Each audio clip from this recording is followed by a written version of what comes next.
भगवान मनुष्यों के बीच में आकर पढ़ाई पढ़ाता है या जानवरों के बीच में पढ़ाई पढ़ाता है? मनुष्यों के बीच में पढ़ाता है। मनुष्य ही ज्ञान लेकर के सुधर सकते हैं। जानवरों को कितना भी ज्ञान दियो, वो ज्ञान से सुधरने वाले नहीं हैं। जैसे 5 जड़ तत्वों की प्रकृति, पृथ्वी जलवायु अग्नि आकाश का संघात पृथ्वी कही, वो प्रकृति कही जाती है। प्रकृति माना जगदम्बा। बाबा ने बोला ना, माया ने किससे हाथ मिला लिया है? प्रकृति से हाथ मिला लिया। प्र माने प्रकृष्ट, कृति माने रचना। जो भगवान की प्रकृष्ट रचना है, सबसे पावरफुल रचना है। इतनी पावरफुल है कि प्रकृति जब विकराल रूप धारण करती है, पृथ्वी जल वायु अग्नि आकाश के द्वारा, तो सारी सृष्टि पर प्रलय मच जाती है।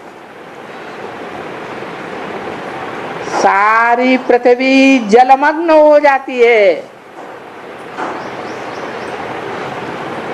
भयंकर भयंकर भूकंप आते हैं। सारी बड़ी छोटी बिल्डिंगें धराशायी हो जाती हैं।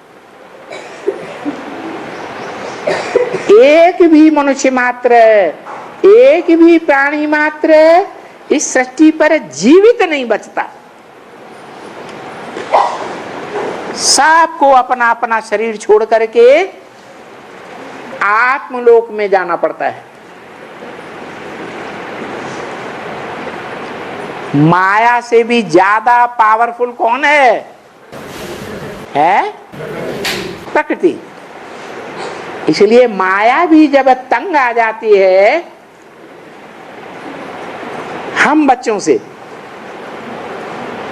जो भगवान की पढ़ाई पढ़ते हैं,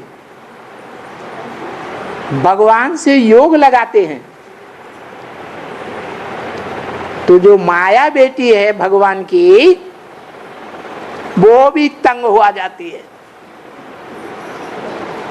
हम बच्चों के ऊपर विजय नहीं प्राप्त करते। इसलिए माया को प्रकृति से हाथ मिलाना पड़ता है। प्रकृति माने जगदम्बा।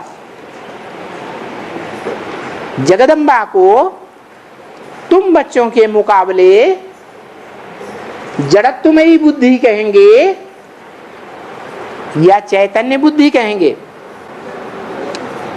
है जड़त्वमयी क्यों? सारे जगत की अम्बा है, फिर उसको जड़त्वमयी कैसे कह दिया है? हाँ, जड़त्वमयी है, बुद्धि नहीं है तभी तो जड़त्वमयी है। तो कैसे कहेंगे कि वो बुद्धिमान नहीं है? हाँ, बाबा ने कहा कि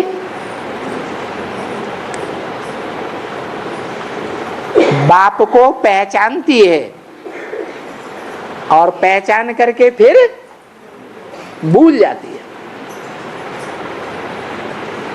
जैसे ब्रह्मा कुमारियां बाप को नहीं पहचान पाती, वैसे ब्रह्मा कुमारियों की अम्मा, जगदम्बा कहो, जगत की अम्मा कहो, या ब्रह्मा ने बड़ी अम्मा कहो, दुनिया की बड़े से बड़ी अम्मा कौन हुई? जगदम्बा, ब्रह्मा।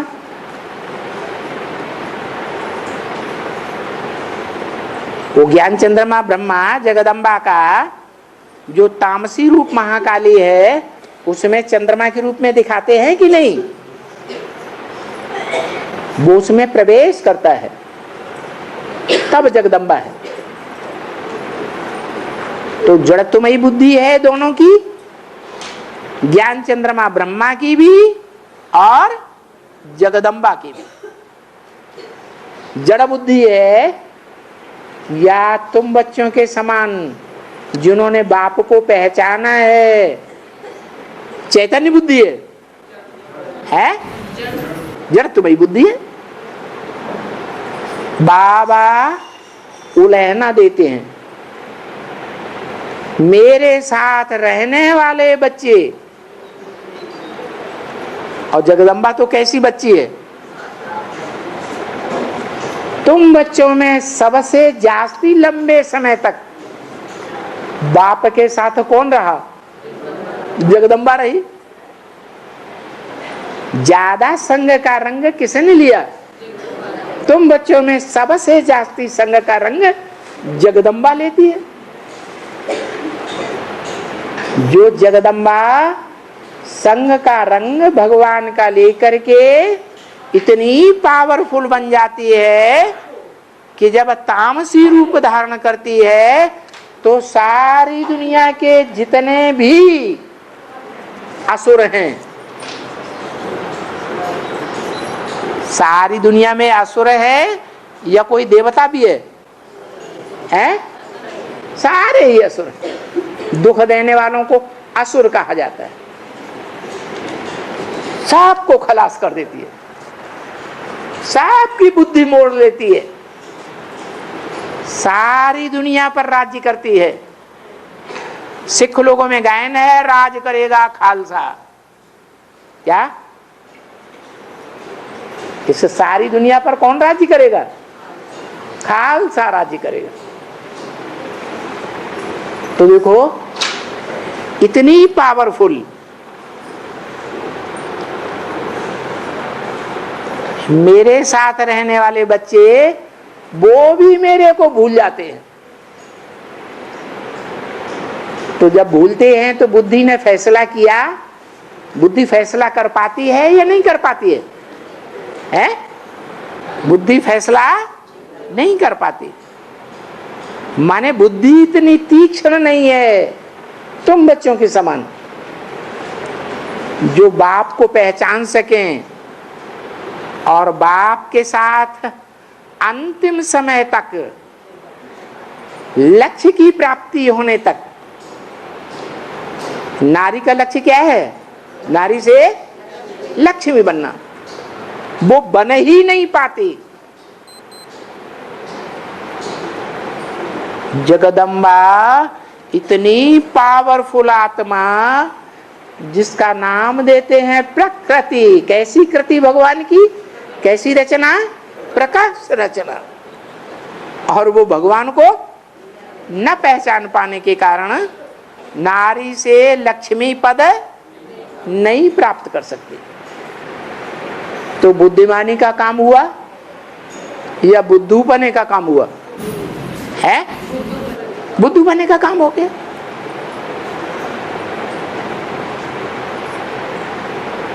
आया समझ में? ये बुद्धि का खेल है। पशु पक्षी और जानवरों में बुद्धि नहीं होती है, इसलिए उनको पुरुष नहीं कहेंगे। पुरुष जब संपूर्ण बनता है ज्ञान लेकर के, तो उसके वाइब्रेशन से, उसके वाइब्रेशन में जो भी नजदीक आते हैं उनको भी संग का रंग लगता है। तो सभी पशु पक्षी प्राणियों का उद्धार, सदगति कैसे होती है? संग के रंग से सदगति होती है। सुप्रीम सोल भगवान बाप के संग के रंग से प्रजापिता की सदगति होती है, क्योंकि उसी को जास्ती संग लगता है मुकर्रर रत होने के कारण। और उस साकार में निराकार के कंबाइंड रूप से देवताओं की सदगति होती है।